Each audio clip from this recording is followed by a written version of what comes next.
चीन के बाद अब दुनिया के कई अन्य देशों में भी एचएमपीवी फैलता जा रहा है। दिसंबर के मध्य से चीन में शुरू हुआ संक्रमण अब तक India, Malaysia, Britain, America, Greece, Singapore जैसे देशों में फैल चुका है और ये रिपोर्ट किया जा चुका है कि संक्रमण के बढ़ते जोखिमों को लेकर स्वास्थ्य विशेषज्ञों ने अलर्ट किया है। वैसे तो अब तक की रिपोर्ट्स में ये पता चला कि एचएमपीवी ज्यादा खतरनाक नहीं है।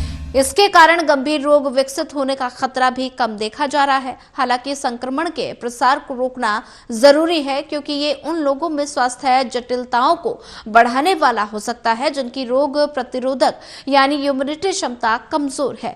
जिन देशों में अब तक संक्रमण के मामले रिपोर्ट किए गए हैं वहां की स्थिति पर एक नजर डालें तो पता चलता है कि संक्रमण के ज्यादातर शिकार 5 साल से कम उम्र के बच्चे, 65 साल से अधिक उम्र के बुजुर्ग या फिर वे लोग हो रहे हैं जिनका इम्यूनिटी काफी कमजोर है।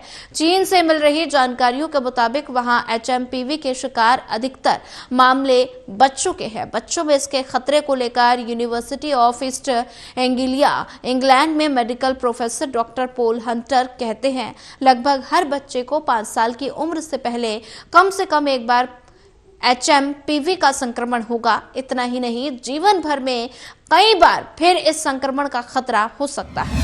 ऐसा पिछले कई दशकों से चला आता रहा है और ऐसे में कुछ नया नहीं है। डॉक्टर पॉल कहते हैं कि संभवतः आरएनए वायरस में म्यूटेशन के कारण इस मामले में अधिक चर्चा में है और मुझे नहीं लगता कि वर्तमान में इसको लेकर चिंता करने की जरूरत नहीं है क्योंकि इस बार नए म्यूटेशन का डर है और इसीलिए माता पिता को अतिरिक्त सावधानी बरतनी चाहिए। भारत में लोगों को एचएमपीवी वायरस के प्रति सचेत रहना जरूरी है। इस वायरस से डरना और इसे गंभीरता से लेना जरूरी है और इसके लक्षण भले ही मामूली हो लेकिन समस्या 1 हफ्ते या 10 हफ्ते तक रह सकती है।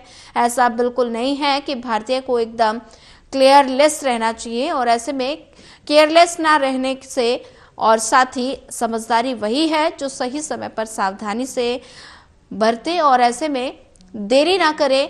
सेहत के किसी भी दुश्मन को कभी भी हल्के में ना ले क्योंकि कोई नहीं जानता कि ये कब खतरनाक रूप ले ले, फिर हाथ मलने के अलावा कुछ नहीं बचेगा। खासकर जो लोग पहले से ही किसी बीमारी से पीड़ित हैं जैसे हाई बीपी या शुगर के मरीज, उन्हें सावधान रहने की बिल्कुल जरूरत है और जिन लोगों की इम्यूनिटी कमजोर है उन्हें सावधान रहना चाहिए। इसके अलावा जो बिल्कुल भी फिजिकल एक्टिव नहीं रहते या जो लोग सिगरेट और शराब पीकर अपने फेफड़े और लीवर को कमजोर कर चुके हैं उन्हें भी सावधानी बरतनी चाहिए। एचएमपीवी कोविड जितना खतरनाक है या नहीं, इस सवाल को छोड़ दे। बस इतना याद रखें कि अगर आप सावधान रहेंगे तो कभी भी बीमार नहीं पड़ेंगे और वो भी जब तक सेहत के कई दुश्मन हैं। इन दिनों सर्द हवाओं का प्रकोप लगातार जारी है।